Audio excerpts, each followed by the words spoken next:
ఈరోజు చూస్తా ఉన్నాం వేమూరు నియోజకవర్గంలో మాకు దేవుళ్ళు లాంటి సమానుడైనటువంటి డాక్టర్ రాజశేఖర రెడ్డి గారి విగ్రహాన్ని పెట్రోల్ పోసి తగలేస్తుంటే బొగ్గురు మండుతోంది. ఎంత అరాచకం అది, ఎంత అన్యాయం అంటా ఉన్నా. ఎవరు చేసినా చివరికి ఎవరన్నా తీస్తుంటే వీడియో తీస్తుంటే చంపేస్తాను భయపెడతారా? ప్రక్కన తెలుగుదేశం దిమ్మేసి దానికి 2 దెబ్బలేసి వాళ్ళే ప్లాన్ చేసుకుని తగలేసి వెళ్ళారంటే ఎంత అన్యాయం. ఇలాంటి వాళ్ళ మీద చర్యలు తీసుకోరా? వ్యవస్థలు ఏమవుతాయి? పోలీస్ వ్యవస్థ ఎవరి కోసం పనిచేస్తుంది? మేము ఎప్పుడన్నా అట్లా చేసామా? అధికారం ఉంటే మేము ఎవరన్నా మా వాళ్ళు ఏదైనా తప్పిదాలు చేస్తా ఉన్నా జాగ్రత్తగా ఉండమని చెప్పినటువంటి పరిస్థితి రాష్ట్రంలో ఉంది. ముఖ్యమంత్రి గారు కూడా అదే కోణంలో చేశాడు. మా ముఖ్యమంత్రి గారు ఎంత అన్యాయం. మహానుభావుడు, పేదల పక్షపాతి, బడుగు బలహీన వర్గాల ఆశాజ్యోతి, నిరంతరము ఈ దేశంలో రాజశేఖర రెడ్డి గారిని ప్రతి కుటుంబం గుర్తుపెట్టుకునే మహానాయకుడిని మీరు పెట్రోల్ పోసి తగలేస్తే పైచాచిక ఆనందానికి ఎక్కడగా అంతం ఉంటుంది?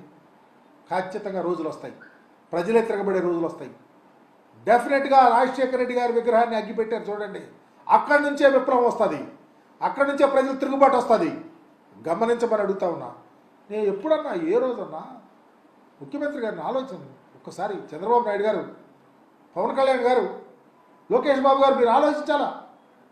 ఏ విగ్రహాన్ని అయినా ఎన్టీ రామారావు గారి విగ్రహాలు మేము ఈరోజు కనిపిస్తే దండలేస్తాం, కమ్యూనిస్ట్ పార్టీ వాళ్ళ విగ్రహాలు ఉంటే దండలేస్తాం, రాజశేఖర రెడ్డి గారి విగ్రహాన్ని దండలేస్తాం, అంబేద్కర్ గారి విగ్రహాన్ని దండలేస్తాం, పూజిస్తాం, దండం పెట్టి. కానీ ఇలాంటి పైచాచిక ఆనందాలకు మీరు ముందుకు తీసుకెళ్ళొద్దు. తప్పు ఎక్కడ జరిగిందో తప్పు అని చెప్పండి. బహిరంగంగా ప్రెస్కి వచ్చి ఇలాంటి విషయాలు తప్పు చేస్తూ ఉన్నారు, చేయొద్దని చెప్పండి. గొడవలు లేకుండా చక్కని పరిపాలన చేయండి. తప్పకుండా ప్రజలు మీకు మ్యాండేట్ ఇచ్చారు కాబట్టి మీరు ముఖ్యమంత్రి అయ్యారు, అలా పని చేయాలి. కానీ మీరు ఈ విధంగా విగ్రహాలు, దాడులో, ఇష్టమైన కేసులో, వ్యవస్థను నీరుగార్చడమో, పోలీసు వ్యవస్థ చూసి గొడవ పడతా ఉంటే వదిలేసే తీరు చాలా బాధేస్తుంది. ఎట్టెళ్తుంది ప్రజాస్వామ్య వ్యవస్థ? అవకాశం ఎంతకాలం ఉంటుంది? మళ్ళీ ఎన్నికలు రావా? వస్తాయిగా. తప్పకుండా ప్రాయచిత్తం అనుభవించాల్సిందే.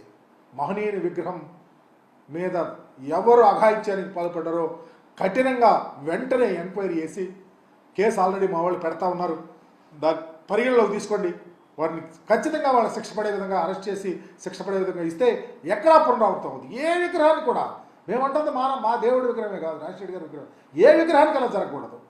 అలాంటి ఆపాలని నిజంగా చాలా బాధపడుతూ ఇలాంటి కార్యక్రమాలని అరికట్టాలని తెలియపరుస్తూ సలహా తీసుకుంటాం.